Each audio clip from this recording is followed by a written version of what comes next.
Esta es la Vuelta al Mundo de France 24. Mi nombre es Ángela Gómez y aquí están las noticias de este fin de semana. Comenzamos. El ejército israelí recibió a través de la Cruz Roja los restos de otros 3 rehenes que mantenía Hamás en Gaza. Esto el mismo día en que continuaron los ataques en la franja y al menos una persona murió, pese al cese el fuego. 3 hombres murieron en el Caribe por un nuevo ataque del ejército estadounidense contra una embarcación calificada como parte de una banda narcotraficante. La administración Trump lidera el mayor despliegue militar en décadas en el Caribe, en medio de una campaña de Washington que asegura que busca erradicar grupos criminales en la región. Y en México, la presidenta Claudia Sheinbaum condenó el asesinato de Carlos Manzo, alcalde de Uruapan, en el estado de Michoacán, quien fue baleado en el centro de la ciudad cuando participaba de las conmemoraciones por el Día de los Muertos. El gobernador del estado, Alfredo Ramírez, fue abucheado al asistir al funeral.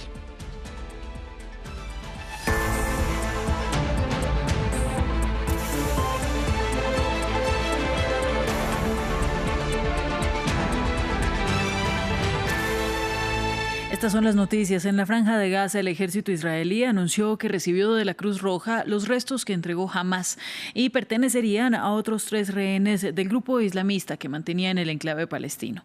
Esto en medio de la desconfianza suscitada luego de que 3 cuerpos previamente entregados el viernes no pertenecieran a ningún secuestrado, según el análisis forense. Entre tanto, este domingo continuaron los ataques de Israel que dejaron al menos un muerto. Y el Ministerio de Sanidad gazatí señaló que ya son 236 los palestinos fallecidos en ataques desde la entrada en vigor del cese del fuego. Hablamos ahora de la guerra en Ucrania. Rusia lanzó una nueva ofensiva aérea durante la noche del sábado, que mató al menos a 6 personas en las regiones de Odessa y Dnipropetrovsk. Entre las víctimas se encuentran 2 menores de 11 y 14 años. De otro lado, el Servicio de Seguridad ucraniano indicó que una operación con drones de Kiev afectó infraestructura de la petrolera rusa Rosneft en el puerto de Tuapse en el Mar Negro. Emanuel Shes, periodista, nos amplió la información.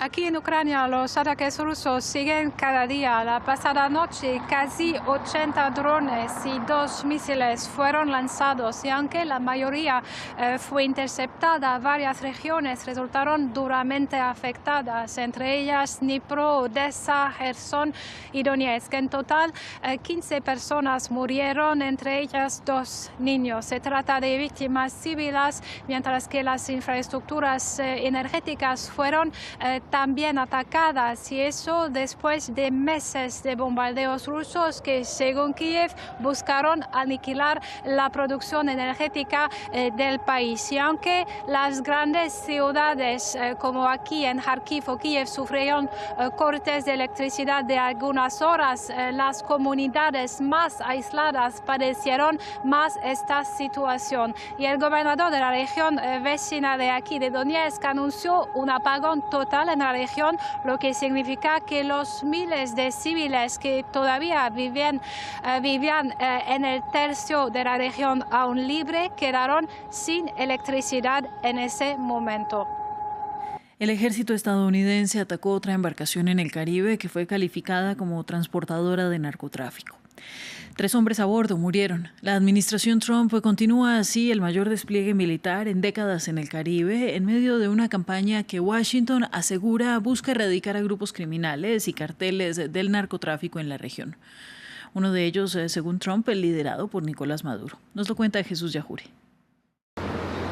Venezuela en el ojo de la tormenta por el despliegue militar de Estados Unidos, el mayor desde 1994, cuando Washington envió 2 portaaviones y más de 20.000 soldados a Haití tras el golpe militar a Jean-Bertrand Aristide. La administración Trump ofreció una recompensa de $50 millones por información que conduzca al arresto de Nicolás Maduro. También autorizó a la CIA para llevar a cabo operaciones encubiertas en Venezuela, pero el viernes Trump dijo que no planea un ataque contra Venezuela. Informes indican que está considerando ataques dentro de Venezuela, ¿es cierto? No. ¿Ha tomado una decisión? No es cierto.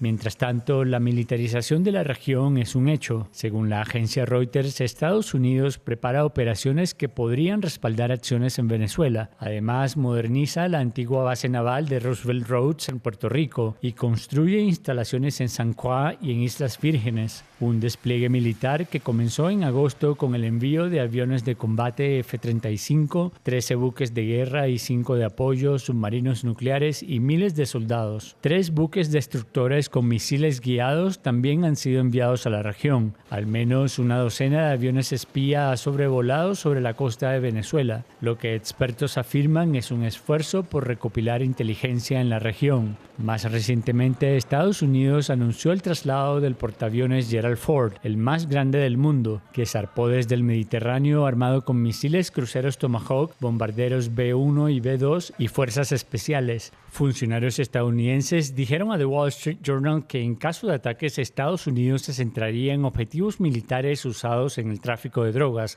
el supuesto nexo entre narcotraficantes y el gobierno de Nicolás Maduro. El sábado, Rusia denunció como excesivo el uso de la fuerza militar en el Caribe y reafirmó su respaldo a Venezuela, con quien ha firmado acuerdos de cooperación. El portavoz del Kremlin, Dmitry Peskov, admitió contactos con Caracas sobre una eventual ayuda a Nicolás Maduro. En México, la presidenta Claudia Sheinbaum condenó el asesinato del alcalde de Uruapan en el estado de Michoacán, Carlos Manzo. El funeral del político se llevó a cabo este domingo y al llegar a la velación, el gobernador de Michoacán, Alfredo Ramírez, fue abucheado por los presentes, que pidieron mayores acciones contra los carteles y demás grupos armados. Manzo fue baleado el sábado en el centro de la ciudad, cuando participaba de uno de los eventos por el Día de los Muertos. Al analizar los videos que se tienen del evento, así como las cámaras de videovigilancia del C5, se ubicó el alojamiento del perpetrador y sus movimientos en el lugar de los hechos. También se realizan entrevistas a testigos y se solicitaron los videos de tiendas de conveniencia y otros comercios con el fin de recabar más datos que contribuyan a la investigación. Continuamos. Donald Trump aviva el debate sobre la existencia de un genocidio contra los cristianos en Nigeria, tras las amenazas de la Casa Blanca de suspender la asistencia al país africano si no se detienen los ataques armados contra comunidades cristianas. Líderes comunitarios han pedido justicia por los fieles que han perdido la vida en el norte del país. Sin embargo, algunos expertos debaten la postura de Trump y argumentan que lo que sucede en Nigeria tiene razones más complejas. ¿Por qué? Nos lo cuenta este informe de Diego Bassani. ¿Son certeras las acusaciones de Trump acerca de los asesinatos sistemáticos de cristianos en Nigeria? Este sábado, el presidente de Estados Unidos fijó su mira en los ataques de grupos islamistas en el país africano en contra de comunidades cristianas y en el actuar del gobierno de Bola Tinubu para detenerlos. Si el gobierno nigeriano continúa permitiendo el asesinato de cristianos, Estados Unidos suspenderá de inmediato toda la ayuda y asistencia a Nigeria y podría entrar en ese país, ahora deshonrado, con armas en mano, para aniquilar por completo a los terroristas islámicos que cometen estas atrocidades. Desde Nigeria, varios líderes religiosos cristianos piden a las autoridades que aborden de forma frontal las matanzas que se han presentado principalmente en la zona del norte del país. Nadie puede negar que hasta el día de hoy seguimos sufriendo por la mayoría de las personas que han muerto, pero la cuestión es, ¿qué se hace con la gente que ha matado a nuestros seres queridos? Mientras tanto, algunos investigadores cuestionan la tesis de la Casa Blanca y argumentan que los ataques en el norte de Nigeria no están dirigidos específicamente contra la población cristiana. Esto no es un genocidio cristiano porque los hechos no lo respaldan. Si se observan las zonas de conflicto, como el estado de Borno en el norte, muchas de estas comunidades son de mayoría musulmana. Por lo tanto, la mayoría de las víctimas de grupos como Boko Haram son musulmanes. Por su parte, el presidente Bola Tinubu recordó que su administración ha trabajado en favor del respeto de la libertad religiosa e indicó que está dispuesta a cooperar con Estados Unidos para proteger a las comunidades de todas las religiones sin ceder su soberanía nacional. Recuerde que la ampliación de esta y otras noticias está también en france24.com. Y en minutos regresamos con una nueva actualización. Esto es France 24.